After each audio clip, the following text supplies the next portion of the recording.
Hello and a warm welcome to Crikvoice. I've been watching this beautiful game for the past 2 decades or so. So I've decided to list down my favorite days in cricket. So let me start with one of my favorite players. Yes, Charles Lara. The moment you hear his name, the one thing that comes to everyone's mind is definitely his backlift. And of course his one leg pull. We used to call it the Nataraja shot. The West Indian has played a lot of great innings in his illustrious career, but the one innings that has become a part of cricketing folklore has to be his unbeaten 153 against Australia at Barbados. So let's go back and see how that innings unfolded.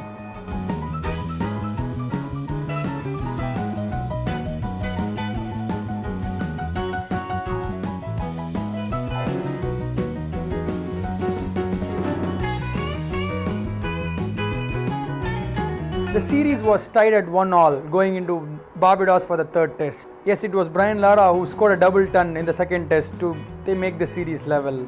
So all eyes, as expected, was on the captain. It was all Australia for the first 3 days. West Indies were trying to come back into the game, and they were set 308 in the final innings.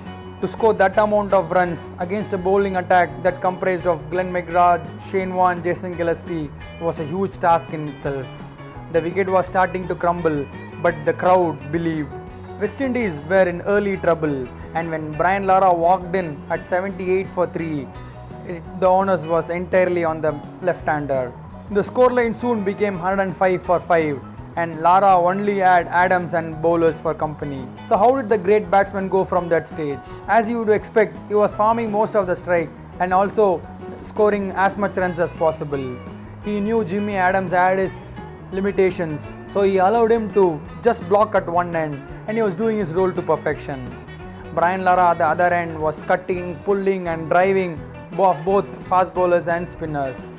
The tussle between McGrath and Lara in that innings was one for any cricket lover. Both didn't try to give an inch, and when Steve Waugh was trying to manipulate with the field placings, Lara was doing one better. He reached his second 100, and Lara knew that there was plenty more to do.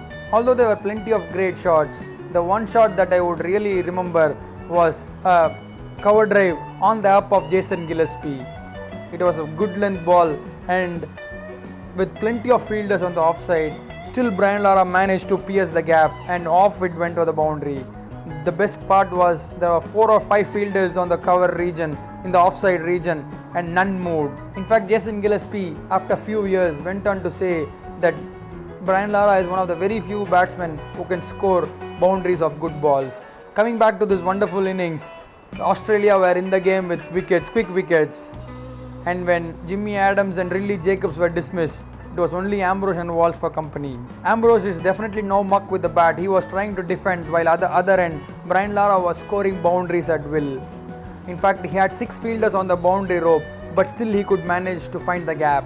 For every defense of Curtly Ambrose, the crowd would really cheer, and it was like West Indies have already won.